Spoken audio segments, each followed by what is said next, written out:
자, 오늘 하나님의 말씀 듣겠습니다. 오늘 마태복음 6장 9절에서 13절, 또 누가복음 11장 2절에서 4절 말씀 두 군데 함께 보겠습니다. 제가 대표로 봉독해 올리겠습니다. 그러므로 너희는 이렇게 기도하라. 하늘에 계신 우리 아버지여, 이름이 거룩히 여김을 받으시오며 나라가 임하옵시오며 뜻이 하늘에서 이루어진 것 같이 땅에서도 이루어지이다.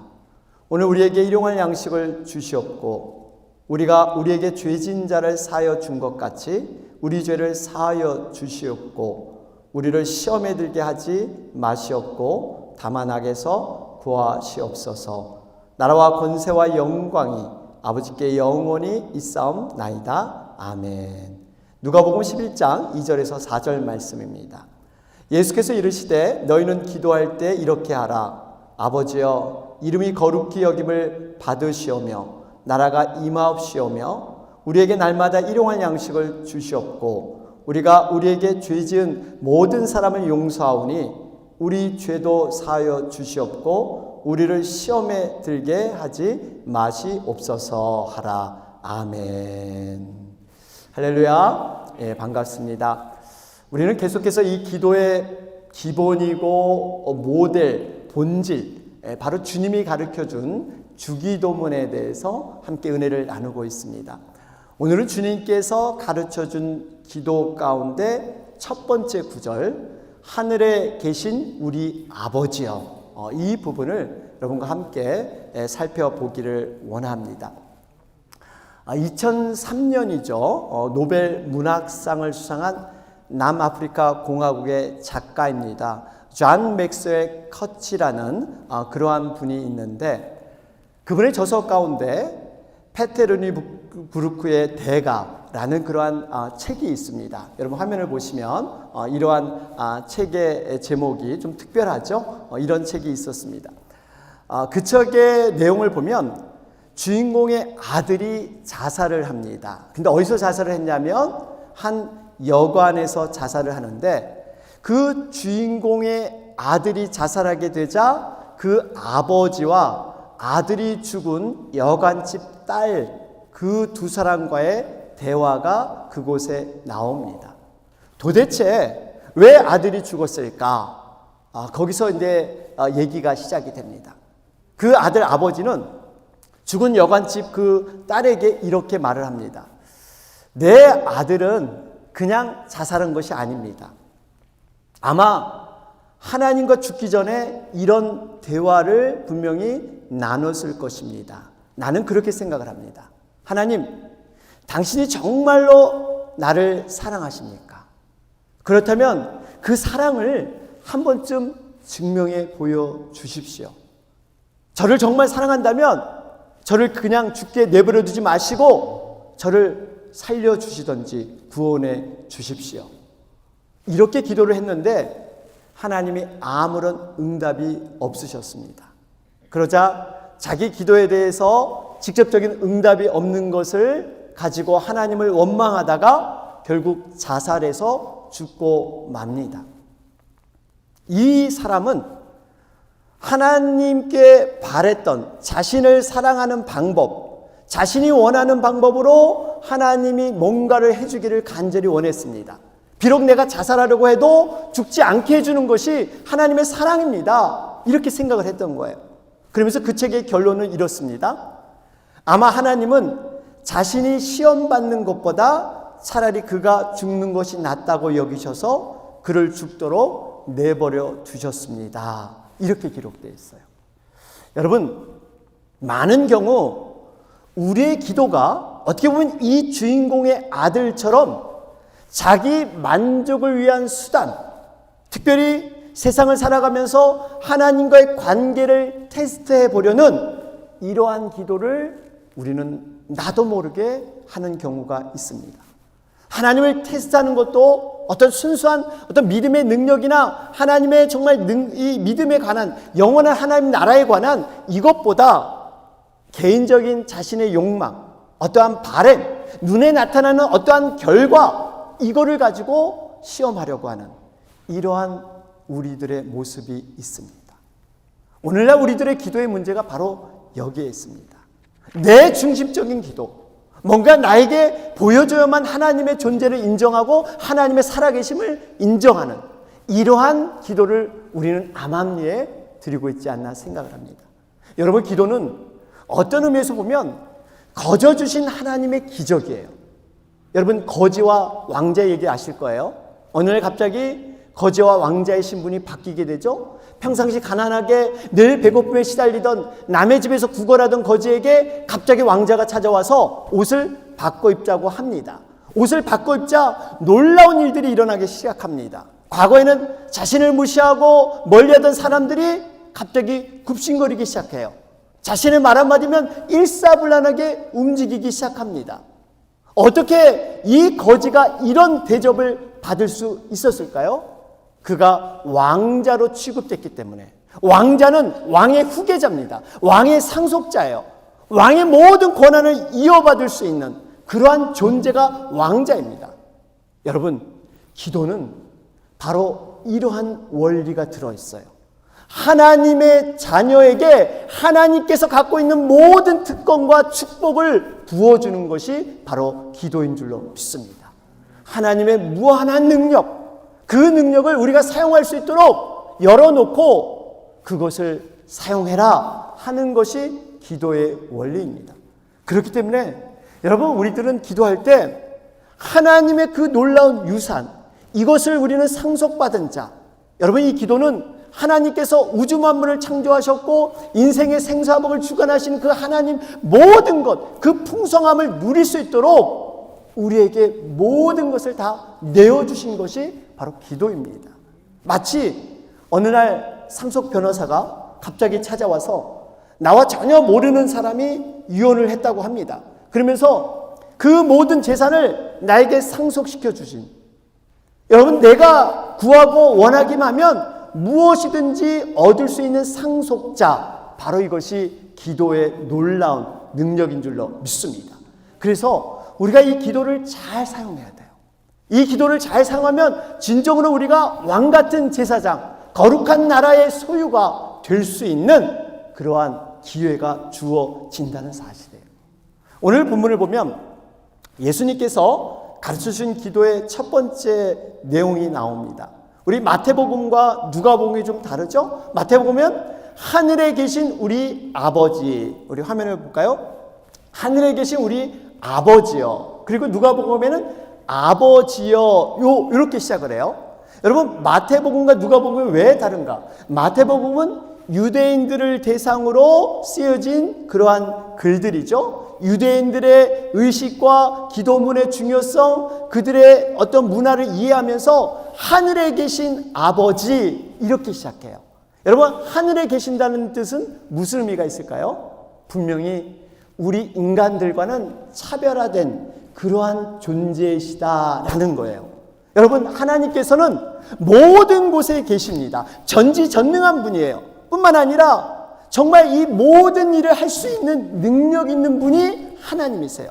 결국 우리의 이 작은 머리로 하나님을 다 이해하려고 한다면 그것 자체가 교만이고 모순일 수 있습니다. 어떻게 수많은 피조물 가운데 그 중에 하나인 내가 감히 우주 만물을 만드시고 시간과 공간을 시작하신 그 창조주 하나님을 내가 다 이해하고 알 수 있을까요? 이건 모순입니다. 내가 하나님의 존재가 있다 없다 감히 말할 수 있는 존재가 아니에요. 하늘과 땅이라는 사이, 여러분, 엄청난 갭이죠? 엄청난 차이입니다. 바로 하늘과 땅보다 더 정말 깊음과 높음이 차이가 있는 것이 하나님과 우리의 관계라는 거예요. 반면에 누가복음은 헬라 이방인들을 위해 쓰여졌어요. 그래서 그냥 아버지, 그냥 아버지여, 이렇게 시작을 합니다. 어쨌든 여러분, 이 마태복음과 누가복음을 볼 때 공통적인 것은 아버지, 하나님을 하나님이라 하지 않고 아버지라고 시작을 한다는 거예요. 예수님께서 제자들에게 기도를 가르칠 때 이 아버지로 기도를 가리키고 있다는 거예요. 여러분, 예수님께서 그 당시에 사용한 언어가 아람어입니다. 아람어. 예수님이 그래서 엘리엘리 라마 사박다니 달리다굼 이런 아람어. 그래서 여러분 패션 오브 크라이스트 보면은 이 이상한 언어가 나오는데 아람어를 그대로 사용했죠. 그러니까 예수님 당시 아람어를 사용을 했는데 여러분 이 아람어 아버지에 대한 이 아람어의 발음이 아빠예요. 아빠. 아빠라는 우리의 한국말도 아빠 그러죠. 예수님 당시도 똑같이 이 아람어로 아빠 그랬어요. 제가 이 미국 가서 신학교 기숙사에 지낼 때 저희 밑에 집에 인도 분이 계셨어요. 인도 분이 계셨는데 어느 날 그 자녀가 아버지에게 아빠 이러더라고요. 제가 깜짝 놀랐습니다. 어떻게 한국말이랑 똑같은 아빠 인도의 말이 똑같더라고요. 그래서 제가 이렇게 말로만 할 게 아니라 한번 그 실질적인 증거를 한번 보여줄게요. 화면을 잠깐 보시면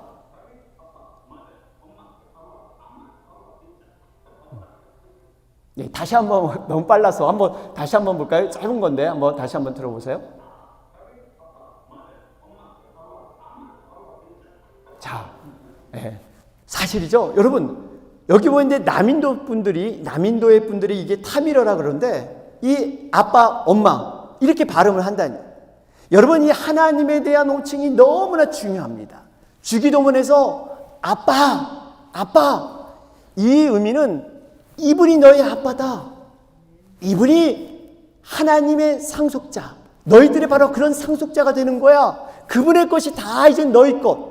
여러분, 기도한다는 이 자체가 대단한 것입니다.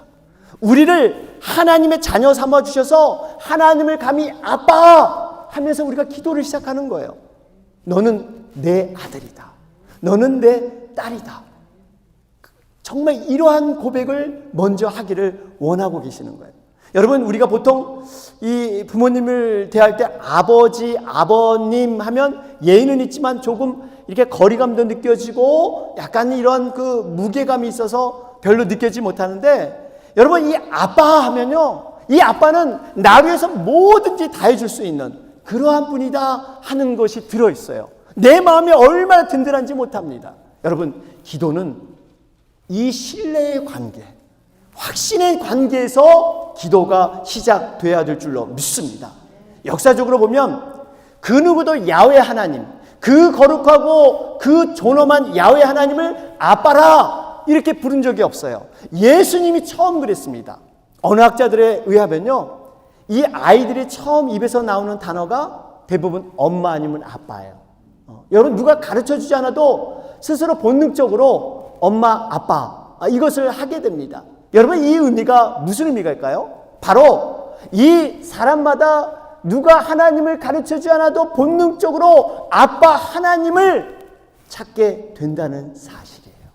비록 우리가 죄로 말미암아 하나님의 형상이 파괴됐지만 아직도 여전히 하나님의 그 형상이 남아있어서 그 향수가 있기 때문에 우리도 모르게 아빠 이렇게 나온다는 얘기입니다. 여러분 예수님께서도 뭐라 그랬어요? 어린아이와 같지 않으면 결코 천국에 들어갈 수 없다. 바로 이를 염두에 둔 거예요. 하나님과 우리의 관계가 어린아이의 아빠, 바로 그 아빠와 자녀의 관계, 그 순수한 관계가 될 때 우리의 기도는 하나님이 원하시는 그러한 놀라운 기도로 올라가게 될 줄로 믿습니다. 또한 이 아빠라는 것은요, 예수님이 이렇게 아빠라고 부르신 이유는 야훼 하나님과 우리 아들과의, 우리 자녀들과의 관계를 다시 한번 말씀해 주고 있어요. 성경 전체에서 여러분 흐르고 있는 이 언어의 핵심, 언약의 핵심 뭡니까? 바로 나는 너의 하나님이 되고 너는 나의 백성이니라. 너는 내 아들이 되고 나는 너의 아비가 된다. 이게 바로 언약입니다. 그 언약을 항상 기억하고 기도할 때 그 언약을 붙들고 기도하라는 얘기예요. 그런데 예수님께서 야훼 하나님을 아빠로 부른 것은요, 사실 그 당시 굉장히 혁명적인 것이었습니다. 센세이션인 것을. 여러분 유대인들은 이 하나님을 초월적인 하나님, 감히 접근하지 못하는 굉장히 엄미한 무서운 그런 하나님으로 생각을 했는데 성경을 자세히 보면요, 이 하나님께서 아빠로서 이 아빠로서 많은 것들을 말씀해 주시고 많은 것들을 보여주셨어요. 여러분, 예수 그리스도가 이 땅에 왜 오셨습니까? 하나님께서 멀리 계신 하나님이 아니라 우리의 삶 가운데 육신이 돼서 함께 거하고 동행하기 위해서 이 땅에 내려오신 줄로 믿습니다. 우리와 친밀감을 가지고 함께 거하면서 우리의 형편과 상황을 친히 아시기 위해서 멀리 있는 하나님이 아니에요. 가까이 계시고 함께 동행하시며 우리의 아픔과 우리의 허물과 우리의 사정을 모든 걸 아셔서 가장 선한 길로 인도하시는 그러한 하나님인 줄로 믿습니다. 바로 우리의 아빠가 되셔서 그러한 일을 하시겠다는 거예요. 여러분, 그렇습니다. 이럴 때 예수님께서 제자들에게 기도문을 가르쳐 주신 것은 여러 가지 의미가 있어요. 잘못된 기도를 바로잡기 위해서, 특별히 이 기도문을 가르쳐 주신 것은 이 주기도문 안에 예수님의 생각과 예수님의 사역의 목적과 예수님의 소망, 하나님 나라의 정체성, 방향, 모든 것이 이 주기도문 안에 다 들어있기 때문이에요. 어떻게 보면 주기도문 안에 성경의 66권 그 핵심이 다 들어있어도 그렇게 말해도 과언이 아닙니다. 왜냐하면 여러분, 성경의 모든 내용 가운데 요약해 둔 것이 바로 마태복음 5장, 6장, 7장입니다. 이것을 이른바 산상수훈이라 그러죠. 산상수훈의 가르침. 이것이 성경의 가장 엑기스다, 핵심이다. 그렇게 얘기해서 이 부분을 성경의 황금률 이렇게 얘기를 합니다. 그런데 마태복음 5장, 6장, 7장 이 산상수훈 가운데 그러면 그 가운데 가장 또 핵심은 뭐냐? 그럴 때 주기도문이다. 이렇게 얘기할 수 있어요. 5장과 6장과 7장 주기도문이 정 가운데 6장에 위치하고 있습니다. 이 주기도문 예수님의 간절한 소망과 예수님의 간절한 정체성 모든 것들이 다 나타나고 있어요. 마치 여러분 이 반지에서 이 알이라 그러죠. 이 알, 다이아몬드가 가장 가운데 위치하고 있습니다. 바로 그 중 가운데 위치하고 있는 것, 가장 성경의 핵심, 바로 주기도문인 줄로 믿습니다. 그러므로 우리가요, 이 주기도문 내용을 이해하고 이 말씀을 묵상하게 되면 성경 전체에 흐르는 그 맥을 이해할 수가 있습니다. 그런 의미에서 이 주기도문은 너무나 중요해요. 이번 기회에 바라기는 이 주기도문을 묵상하시면서 성경 말씀을 좀 새롭게 보는 그러한 믿음의 눈이 열리기를 주님의 이름으로 축원합니다. 나아가서 에레미야스라는 이 성경 신학자가 있는데요. 이분은 이렇게 얘기해요.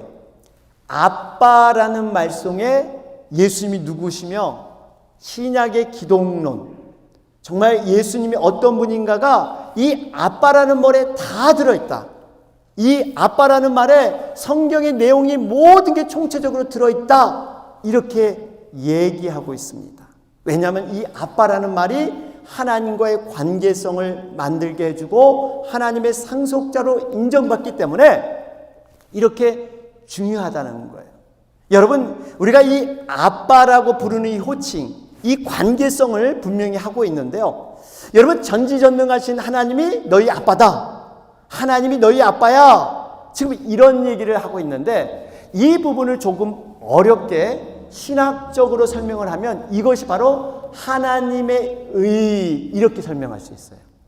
하나님의 의라는 것을 이 부분을 이렇게 얘기할 수 있습니다. 다시 말해서 성경의 많은 부분에 하나님의 의라는 말이 나오는데 이것은 이렇게 이해하시면 됩니다. 이 의미는 뭐냐면 나는 끝까지 아빠 노릇할 거다, 이런 뜻이에요.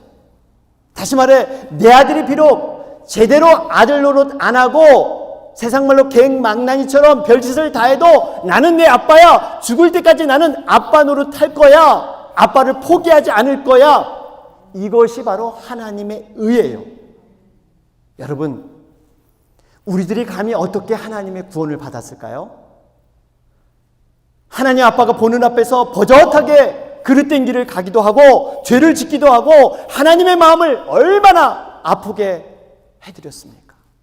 그런데 하나님은 우리를 포기하지 않으셨어요. 포기하지 않은 사랑이 있기 때문에 우리가 여기에 있는 거예요. 우리가 감히 하나님 앞에 설 수 있는 자들입니까? 그럴 수 없는 자예요. 이런 모습이 바로 누가복음 15장에 나오는 탕자의 비유예요. 아들이 나가서 개막낸 일 다 했습니다. 아버지는 끝까지 포기하지 않았어요. 나가는 순간부터 문을 열어놓고 나간 자식 들어오기를 간절히 밤새 기다리십니다. 아들 노릇 제대로 안 하고 재산 다 탕진해 먹고, 그럼에도 불구하고 아버지는 자기가 해야 할 사명, 역할, 이것을 포기하지 않으시는 분, 바로 하나님 아버지세요. 그렇습니다. 우리가 믿음을 갖게 된 것은요, 내가 잘해서, 내 공로, 내 노력이 아니에요. 순전한 하나님의 의로서 우리는 구원을 받게 된 줄로 믿습니다. 하나님 아버지의 사랑, 용서, 그것이 있기 때문에 우리가 구원받고 하나님의 자녀가 된 줄로 믿습니다. 바로 이 부분이 세례 요한의 회개와 예수님의 회개와 다른 점이에요. 여러분, 세례 요한과 예수님의 메시지는 동일했죠? 회개하라, 천국이 가까웠다. 동일한 메시지인 것 같지만 그 의미는 굉장히 다릅니다. 세례 요한은요, 이런 얘기예요. 너 회개해. 그러면 내가 용서해 줄게. 회개가 먼저입니다. 그러나 예수님은 달라요.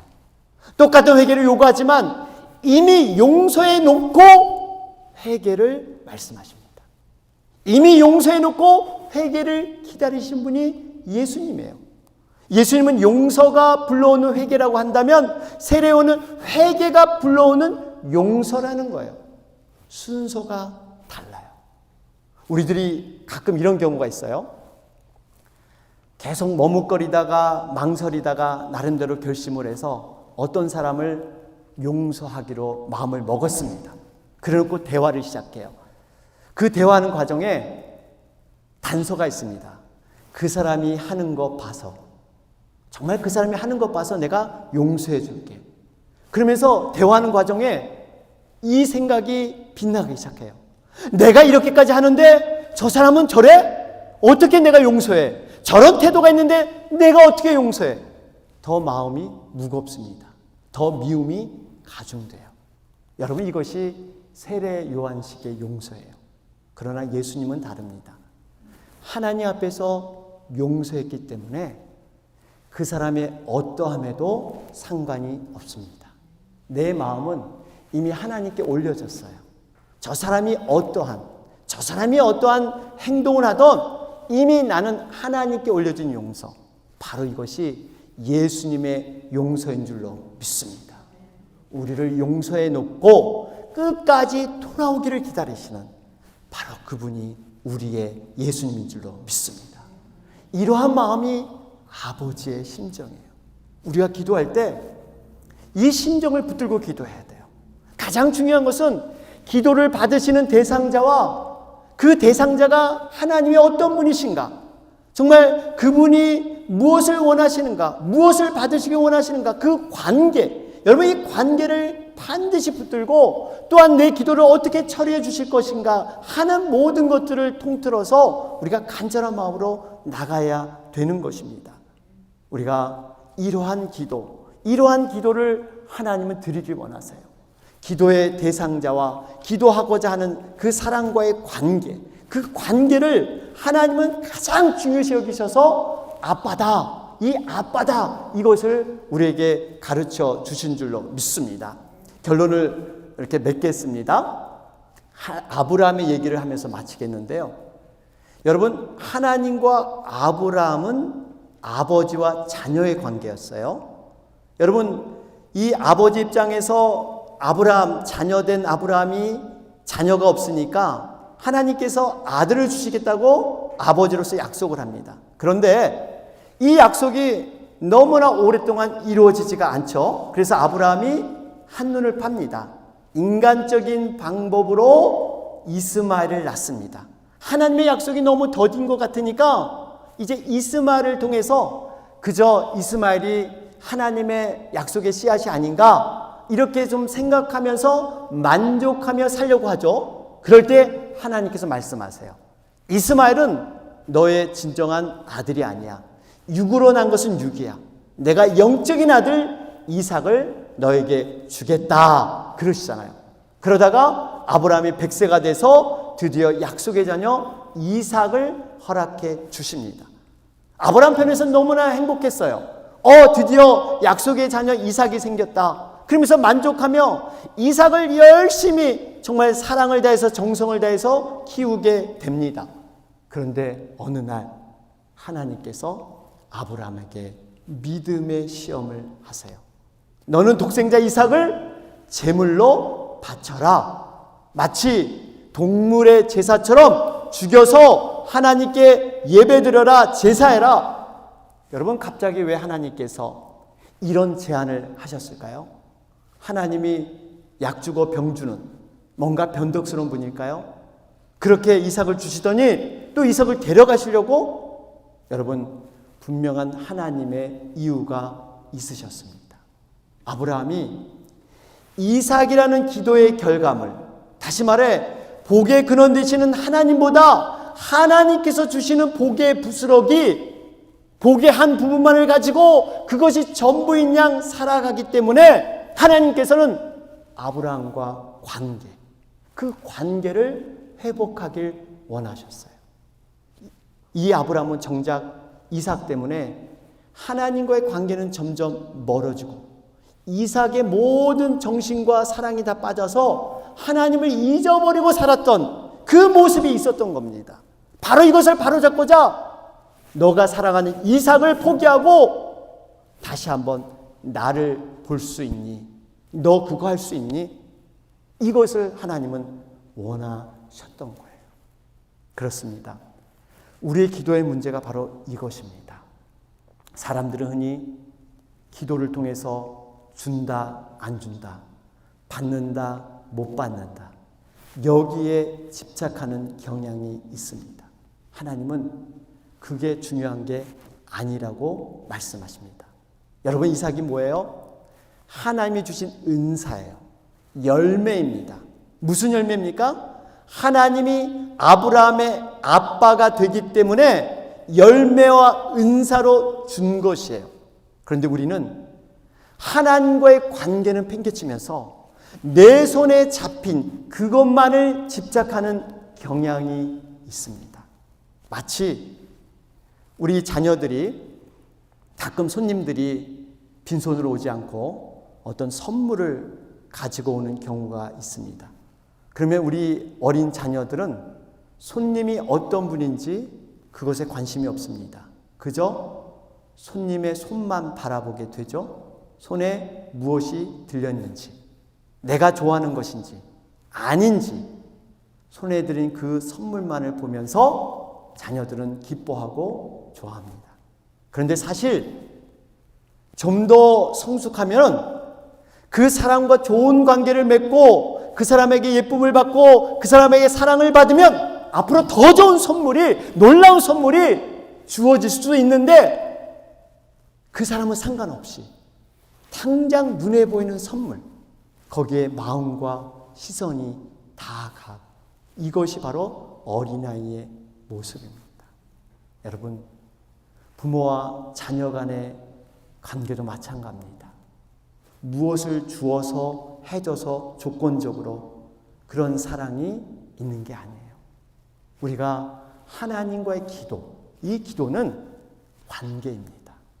내 기도하는 그 시간, 그때가 가장 즐겁다. 기도해서 무엇을 얻어내고 무엇을 받아서 즐거운 게 아니에요. 그저 기도하는 그 시간, 복의 근원되고 창조주신 하나님과 만나는 그 시간이 좋기 때문에 기도가 즐거운 거예요. 그렇습니다. 여러분, 기도할 때 꼭 붙들어야 할 것은 우리 아빠 되신 하나님과 자녀인 우리들의 관계, 이 관계예요. 모든 것은 이루어지고 안 이루어지는 것은 은사와 열매에 불과하다는 사실이에요.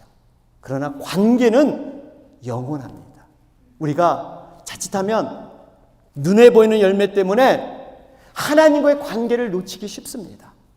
뭔가 이루어지면 하나님이 계신 것 같고 능력이 하나님인 것 같고 뭔가 이루어지지 않으면 하나님이 안 계신 것 같고 하나님은 아주 능력이 없는 것 같고 여러분 그렇지 않습니다. 분명히 하나님은 우리에게 가장 좋은 것, 가장 정말 귀한 것을 주실 줄로 믿습니다. 여러분 한번 돌아보세요. 여러분들이 기도 생활을 정말 통틀어 볼 때 이루어진 것보다 이루어지지 않은 것이 더 많지 않을까요? 여러분이 10개를 기도했으면 그 중에서 이루어진 것, 기도대로 이루어진 것보다 이루어지지 않은 것도 꽤 많아요.